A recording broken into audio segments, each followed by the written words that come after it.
તો આ સાથે ગુજરાત ફર્સ્ટનું બઝર વાગી ચૂક્યું છે અને મોટા સમાચાર ગુજરાત ભાજપે પ્રદેશ પદાધિકારીઓની નિયુક્તિ કરી લીધી છે।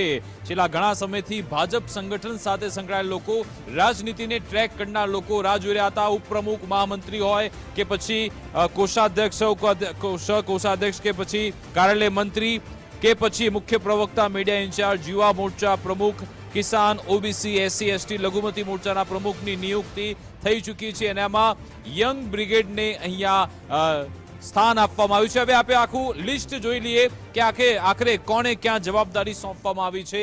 ભારતીય જનતા પાર્ટીએ પોતાના પ્રદેશ ગુજરાતના પદાધિકારીઓની નિયુક્તિ કરી છે, જેમાં સૌ પ્રથમ આપણે જે મહામંત્રી છે એના પર નજર કરી લઈએ કે મહામંત્રી કયા કયા છે। 4 મહામંત્રી અને એમાં પણ સૌરાષ્ટ્રનો દબદબો છે, કચ્છ સૌરાષ્ટ્રનો।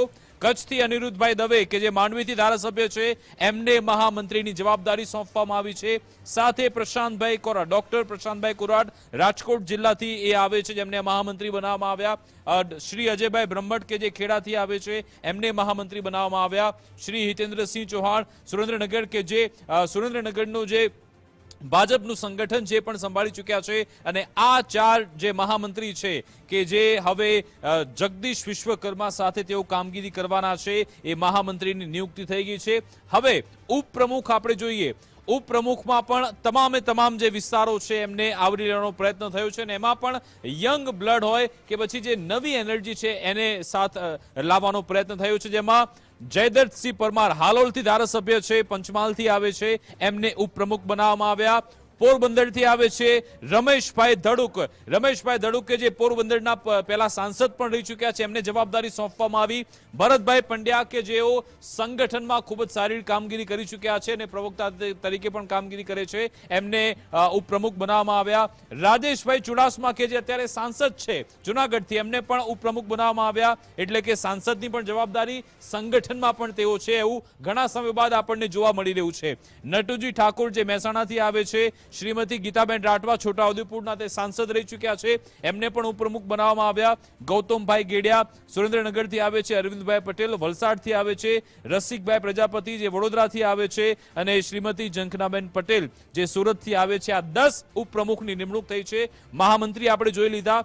હવે મંત્રીઓ આપણે જોઈએ કે તેમાં કેવું કોમ્બિનેશન છે, જેમાં બનાસકાંઠા, સાબરકાંઠા, મહીસાગર, જામનગરને ત્યાં પ્રાધાન્ય આપવામાં આવ્યું છે। મંત્રી તરીકે જોઈએ તો શંકરભાઈ આંબલિયાળ છે દાહોદથી આવે છે, ડોક્ટર સંજયભાઈ દેસાઈ જે બનાસકાંઠાથી આવે છે, શ્રી નીરવભાઈ અમીન જે આણંદથી આવે છે, કૈલાશબેન ગામિત તાપીથી, મુક્તિબેન મયંકકુમાર જોશી જે મહીસાગરથી આવે છે, શ્રીમતી સોનલબેન સોલંકી જે વલસાડથી આવે છે, શ્રી પ્રદીપસિંહ ધર્મેન્દ્રસિંહ રાઠોડ સાબરકાંઠાથી, શ્રીમતી સીતાબેન પટેલ જે મહેસાણાથી આવે છે, શ્રીમતી આશાબેન નકુમ જામનગરથી આવે છે, શ્રીમતી પ્રીતિ હરજીવનભાઈ પટેલ જે બનાસકાંઠાથી આવે છે। અને હવે ખૂબ જ મહત્વની બાબત કે કોષાધ્યક્ષ કોણ રહેશે। હવે કોષાધ્યક્ષની જવાબદારી સોંપવામાં આવી છે ડોક્ટર પરિંદુ ભગતને। જી હા, કર્ણાવતી ભાજપ જે લખે છે ત્યાંથી અહીંયા કોષાધ્યક્ષ પરિંદુ ભગત કે જે હંમેશા ઘણા સમયથી લીગલ સેલની જવાબદારી તે નિભાવી રહ્યા હતા અને હવે પરિંદુ ભગતને કોષાધ્યક્ષ બનાવવામાં આવ્યા છે।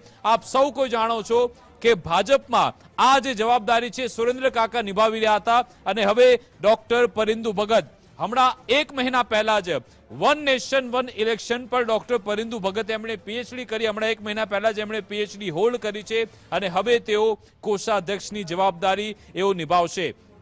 સાથે સાથે એમના જે સહકોષાધ્યક્ષ છે શ્રી મોહનભાઈ કુંડારિયા, એ પણ તમે જાણો છો મોરબીથી આવે છે અને એ સાંસદ રહી ચૂક્યા છે, સારી એવી અને સહકાર ક્ષેત્રમાં પણ આગળ પડતા નામ છે અને એમને સહકોષાધ્યક્ષની જવાબદારી સોંપવામાં આવી। કાર્યાલય મંત્રી તરીકે શ્રી નાથાભાઈ શાહ કે જેમને એઝ ઇટ ઇઝ રાખવામાં આવ્યા છે, એ જવાબદારી નિભાવશે। સાથે સાથે મુખ્ય પ્રવક્તાની વાત કરીએ ભાજપના તો ડોક્ટર અનિલ પટેલ જે આમ ઘણા સમયથી આમ તો પ્રવક્તા તરીકેની જવાબદારી નિભાવે છે, પરંતુ હવે મુખ્ય પ્રવક્તા તરીકેની જવાબદારી ડોક્ટર અનિલ પટેલને સોંપવામાં આવી। મીડિયા ઇન્ચાર્જ શ્રી પ્રશાંતભાઈ વાળા કે જેમની ફરી એકવાર એન્ટ્રી થઈ છે। અગાઉ જ્યારે સ્વર્ગીય વિજયભાઈ રૂપાણી હતા એ સમયગાળા દરમિયાન તે સારી એવી કામગીરી કરી રહ્યા હતા સંગઠનમાં મીડિયા ઇન્ચાર્જની અને હવે ફરી એકવાર એમને રિપીટ કરવામાં આવ્યા છે, અહીંયા ફરી એકવાર આવ્યા છે। હવે જોઈ લઈએ કે યુવા મોરચા, મહિલા મોરચા, કિસાન, ઓબીસી, એસસી, એસટી, લઘુમતી મોરચાની જવાબદારી કોને સોંપાઈ છે। અહીંયા છે વડોદરાથી સાંસદ હેમાંગભાઈ જોશી, યુવા મોરચાની જવાબદારી એમને સોંપવામાં આવી છે। આપ જાણો છો કે જેવા તેઓ સાંસદ બન્યા અને પછી ઓપરેશન સિંદૂર માટે જે વિશ્વભરમાં જે ભારતનો એક મેસેજ લઈ જવાનો હતો એમાં એ મેસેજ પહોંચાડવાની જવાબદારી પણ હેમાંગભાઈએ બખૂબી નિભાવી હતી. ને અત્યારે હવે સંગઠનમાં યુવા મોરચાના પ્રમુખ તેમને બનાવવામાં આવ્યા. મહિલા મોરચાના પ્રમુખની વાત કરીએ, અંજુબેન વેકરિયા સુરતથી આવે છે. કિસાન મોરચાના પ્રમુખ હિરેનભાઈ હિરપરા અમરેલીથી આવે છે. આપ જાણો છો કે એમને મહામંત્રી પહેલા હતા કિસાન મોરચામાં અને હવે તેમને કિસાન મોરચાના પ્રમુખ બનાવવામાં આવ્યા છે. અને હિરેનભાઈ હિરપરા કે જ્યારે ખેડૂતોની વાત આવે, સરકાર સામે પણ જ્યારે રજૂઆત કરવાની એ મુકતા હોય છે ને તેવામાં કિસાન મોરચાના પ્રમુખ તેમને બનાવવામાં આવ્યા. ઓબીસી મોરચાના પ્રમુખ બન્યા છે શ્રી માનસી પરમાર, ગીર સોમનાથથી આવે છે. એસસી મોરચાના પ્રમુખ ડોક્ટર કિરીટભાઈ સોલંકી પૂર્વ સાંસદ છે, એમને એસસી મોરચાની જવાબદારી સોંપવામાં આવી. એસટી મોરચાની વાત કરીએ, ગણપતભાઈ વસાવા પૂર્વ કેબિનેટ મંત્રી, એમને સુરત જિલ્લાથી આવે છે, એસટી મોરચા પ્રમુખની જવાબદારી સંભાળશે. લઘુમતી મોરચા પ્રમુખની વાત કરીએ, શ્રી નાહિન કાઝી જેઓ ભાવનગર શહેરથી આવે છે. તો આ છે જગદીશ વિશ્વકર્માની આખી નવી ટીમ જે હવે રેડી થઈ ચૂકી છે અને આજે આ તેની જાહેરાત કરવામાં આવી. આ જે નવી ટીમ છે જગદીશ વિશ્વકર્માની, જે સંગઠન મજબૂત કરશે ને એમની જ આગેવાનીમાં 2027 લડાવવા જઈ રહી છે. હવે આ સૌરાષ્ટ્રનું સમીકરણ સમજવું પણ ખૂબ જરૂરી છે, એટલા માટે જ આપણી સાથે સહયોગી ધર્મેશ વેદ જોડાઈ ગયા છે. ધર્મેશ, આ આખા નવા જે પદાધિકારી નિમાયા છે એમાં સૌરાષ્ટ્રનો કેટલો દબદબો જોવા મળ્યો છે? વિકાસ, સૌથી મહત્વની જે ટીમ જગદીશ વિશ્વકર્માની છેલ્લા કેટલાય દિવસથી જે કવાયત ચાલતી હતી એ આ કવાયત હતી.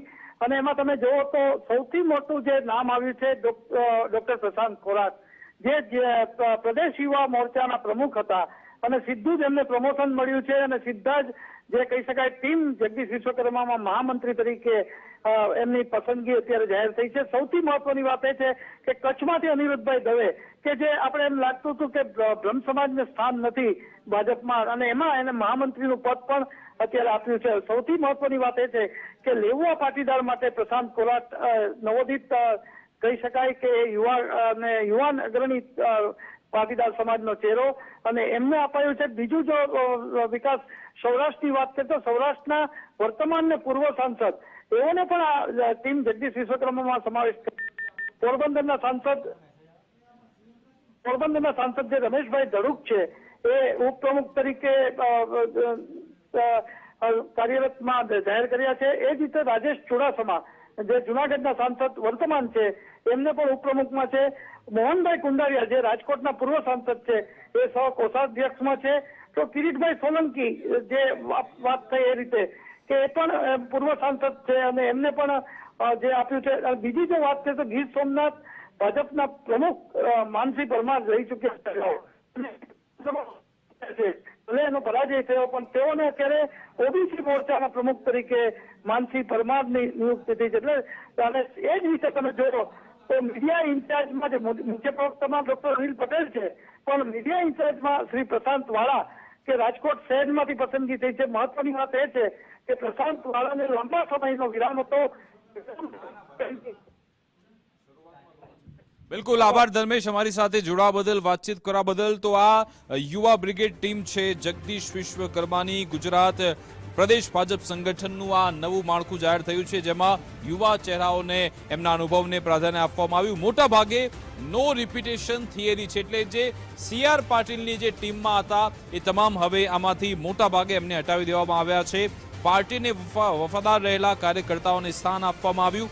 સાથે સાથે જ્ઞાતિગત સમીકરણ પણ અહીંયા ગોઠવવામાં આવ્યું છે, વિસ્તારગત સમીકરણ પણ ગોઠવવામાં આવ્યું, જેમાં 4 મહામંત્રીમાં 2 સૌરાષ્ટ્રમાંથી છે, 1 કચ્છમાંથી છે અને 1 મધ્ય ગુજરાતમાંથી છે. સાથે અનિરુદ્ધ દવે કે જે માંડવીથી ધારાસભ્ય છે એમને મહામંત્રીનું પદ આપવામાં આવ્યું. પૂર્વ યુવા મોરચા પ્રમુખ પ્રશાંત કોરાટ હવે મહામંત્રી બની ચૂક્યા છે. સુરેન્દ્રનગર જિલ્લા પ્રમુખ હિતેન્દ્રસિંહ ચૌહાણ તેમને પણ મહામંત્રી બનાવવામાં આવ્યા અને મધ્ય ગુજરાતમાંથી આવે છે અજય બ્રહ્મભટ્ટ, એમને પણ મહામંત્રી બનાવવામાં આવ્યા છે. તો આ ભાજપની આ નવી ટીમ જગદીશ વિશ્વકર્માની જે યુવા બ્રિગેડ ટીમ છે સામે આવી ચૂકી છે. આ ટીમ સાથે જગદીશ વિશ્વકર્મા 2027માં ઉતરશે અને એ સામે જે વિપક્ષો છે એમના જે મુદ્દાઓ છે એને ધરાશાયી કરવા માટે આગળ વધશે અને તમામને અલગ અલગ જવાબદારી સોંપવામાં આવી છે. તેમાં ઘણા સમય બાદ આપણને કોષાધ્યક્ષમાં નામ બદલાતું જોવા મળ્યું. કે જ્યાં સુરેન્દ્ર કાકાની જગ્યાએ હવે ડોક્ટર પરિંદુ ભગતને જવાબદારી સોંપવામાં આવી છે. સહકોષાધ્યક્ષ તરીકે શ્રી મોહનભાઈ કુંડારિયા હવે જવાબદારી નિભાવવાના છે અને મહામંત્રી તરીકે તમે જુઓ જે 4 નવા જ નામ સામે આવ્યા છે. એમાં કચ્છને પણ આવરી લેવામાં આવ્યું, રાજકોટ, સુરેન્દ્રનગર એટલે કે સૌરાષ્ટ્રને પણ સાચવી લેવામાં આવ્યું અને મધ્ય ગુજરાતને પણ સાચવી લેવામાં આવ્યું છે. અજયભાઈ બ્રહ્મભટ્ટ કે જે ખેડાથી આવે છે, બાકીના 3 જે નામ છે એ કચ્છ સૌરાષ્ટ્રથી આવે છે અને અગાઉ પણ કચ્છમાં વિનોદભાઈ ચાવડા એમને જવાબદારી સોંપવામાં આવી, તેની જગ્યાએ હવે અનિરુદ્ધભાઈ દવેને એની જવાબદારી સોંપવામાં આવી છે. પૂર્વ સાંસદ હોય કે પછી અત્યારે કરંટ સાંસદ હોય એમને પણ જવાબદારી મળે છે. જેમ કે જુનાગઢથી આવે છે સાંસદ રાજેશભાઈ ચુડાસમા, એમને ઉપપ્રમુખની એટલે કે સંગઠનની જવાબદારી પણ નિભાવશે અને સાંસદ તરીકેનો પણ એમને જે જવાબદારી છે નિભાવશે એટલે કે એ છે. સાથે સાથે જયદત્તસિંહ પરમાર કે જે હાલોલથી ધારાસભ્ય આવે છે એ પણ હવે ઉપપ્રમુખ તરીકેની જવાબદારી નિભાવવાના છે. અનિરુદ્ધભાઈ દવે કે જે માંડવીથી ધારાસભ્ય આવે છે એ પણ હવે મહામંત્રી તરીકેની જવાબદારી નિભાવનાર છે. ડોક્ટર પ્રશાંત કોરાટ કે જે અગાઉ યુવા મોરચાની જવાબદારી નિભાવી ચૂક્યા છે અને હવે એમનું પ્રમોશન થયું અને એમણે મહામંત્રી તરીકેની જવાબદારી હવે તેઓ નિભાવવાના છે. પ્રશાંત કોરાટ કે જે હમણાં સંગઠનની જે ચૂંટણીઓ થઈ હતી, જે આખી પ્રક્રિયા હતી, આખી બાગડોર એમના હાથમાં હતી અને સાથે સાથે જે આપણે વાત કરીએ ડોક્ટર પરિંદુ ભગત કે જે લીગલ સેલમાં ઘણા સમયથી તે કામગીરી કરી ચૂક્યા છે અને હવે કોષાધ્યક્ષ તરીકેની જવાબદારી પરિંદુ ભગત નિભાવવાના છે. સાથે સાથે મોહનભાઈ કુંડારિયા એમને પણ સહકોષાધ્યક્ષની જવાબદારી સોંપવામાં આવી છે. શ્રીમતી પ્રીતિ હરજીવનભાઈ પટેલની વાત કરીએ, બનાસકાંઠાથી આવે છે પરંતુ અત્યારે તેમણે ગાંધીનગરમાં એમનું અત્યારે નિવાસસ્થાન છે અને પ્રધાનમંત્રી નરેન્દ્રભાઈ મોદી એમના પિતા સાથે એમના અર્જુનભાઈ છે પટેલ, એમના ખૂબ જ સારા એવા સંબંધ છે. એ શ્રીમતી પ્રીતિ હરજીવન પટેલ હવે બનાસકાંઠાથી છે, એમને સંગઠનમાં મંત્રી તરીકેની જવાબદારી સોંપવામાં આવી છે. ઘણા બધા એવા નામ છે કે જે ભાજપ સંગઠનને મજબૂત કરવા માટે ઘણા સમયથી કામગીરી કરે છે. યુવા બ્રિગેડ છે અને કે જે પાર્ટીને વફાદાર રહેલા છે, પાર્ટી સાથે ખભે ખભો મિલાવીને કામ કરે છે ને 24/7 365 ડેઝ જે લોકો સંગઠન માટે ભાજપ માટે કામગીરી કરે છે એમને અત્યારે આ સંગઠનમાં તક આપવામાં આવી છે.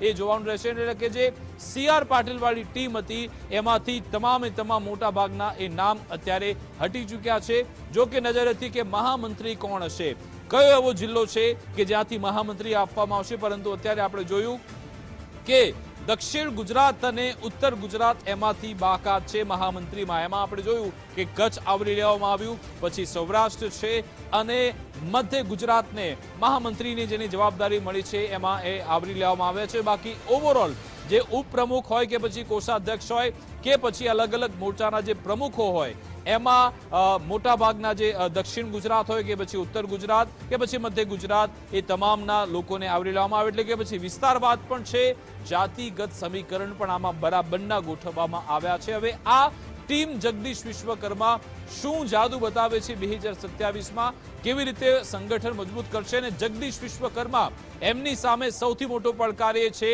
કે CR પાટીલ જે રેકોર્ડ સેટ કરીને ગયા છે 156 બેઠકોનો, આમ તો 156 અને ત્યારબાદ એ જે છોડીને ગયા 161 સુધીની હતી, એ રેકોર્ડ, ટ્રેક રેકોર્ડ શું એ જાળવી શકશે ખરા? CR પાટીલ કે જે રીતે એમણે સંગઠનને મજબૂત કર્યું એમાં જે પણ ચૂંટણીમાં જંપલાવ, એ પછી સ્થાનિક સ્વરાજ્યની હોય, કોર્પોરેશનની ચૂંટણી હોય, એ તમામ ચૂંટણીમાં ભાજપનો દબદબો જોવા મળ્યો હતો. એ જે રિઝલ્ટ છે એને રિપીટેશન કરવાનું છે ને હવે આવનારા સમયમાં જે પડકાર રહેવાના છે, એક બાજુ કોંગ્રેસ SIR નો મુદ્દો હોય કે પછી વોટ ચોરીનો મુદ્દો હોય, કાયદો વ્યવસ્થાનો મુદ્દો હોય કે પછી રોજગારી દો, આ તમામ મુદ્દા લઈને આવે છે. આમ આદમી પાર્ટી પણ ખેડૂતોના મુદ્દે લઈને આવે છે. તમામને લઈ હવે કેવી રીતે જગદીશ વિશ્વકર્માની ટીમ કાઉન્ટર કરે છે, કેવી રીતે લોકોને એ વિશ્વાસ અપાવવાનો પ્રયત્ન કરશે કે ભલે 30 વર્ષથી ભાજપની સરકાર છે પરંતુ અમે જ તમારા માટે કામ કેવી રીતે કરી શકીએ અથવા તો અમે જ તમારા માટે કામ કરીશું. હવે લોકોને આ આખી ટીમ એ સમજાવવાનો પ્રયત્ન કરશે અને પછી 2027માં ભાજપ ફરી એકવાર સરકારમાં આવે માટેના પ્રયત્ન કરશે. માટે આખી ટીમ તૈયાર કરવામાં આવી છે.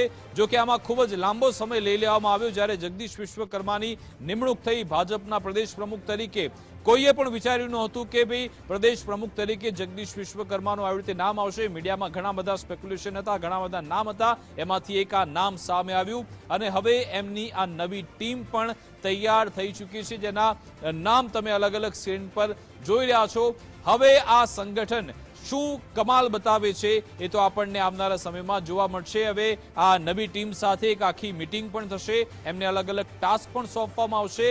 ખાસ કરીને હવે જે યુવા મોરચો હોય કે પછી કિસાન મોરચો કે પછી મહિલા મોરચો, એમની જવાબદારી ખૂબ જ વધી જવાની છે, કારણ કે હમણાં છેલ્લા ઘણા સમયથી યુવાનો છે એમને કેવી રીતે સાથે રાખવા, કે પછી મહિલાઓ હોય કે પછી કિસાન ખેડૂતો, એમને કેવી રીતે પોતાની સાથે રાખવા, કારણ કે છેલ્લા ઘણા સમયથી જે અલગ અલગ જે સમસ્યાઓ હોય, હમણાં જે માવઠું આવ્યું, માવઠામાં ખેડૂતો હેરાન થયા હતા, એમને પેકેજ યોગ્ય મળ્યું કે કેમ, કે પછી એમનું આવનારી સિઝનને કેવી રીતે લે, એમને પડતી સમસ્યા કેવી રીતે દૂર કરવી, મહિલાઓ કે જે મોંઘવારી જો વધતી હોય એને લઈ મહિલાઓ શું કેવી રીતે આગળ વધી શકે, એમના જે સમસ્યા છે, એમના જે પ્રશ્નો છે એ કેવી રીતે આગળ વધે, યુવાનો કે જેમને રોજગારીનો જે મુદ્દો છે એમને રોજગારી હોય કે પછી પોતે સ્વરોજગાર આપતા થાય એ માટેના પ્રયત્નો પણ એ ટ્રેક પર કેવી રીતે લાવવામાં આવે, શિક્ષણનો મુદ્દા છે, આ તમામને લઈ સંગઠન કામગીરી કરશે અને સાથે સાથે સરકારની જે યોજનાઓ છે એને લોકો સુધી પહોંચાડવાનો પ્રયત્ન કરવામાં આવશે આ સંગઠનની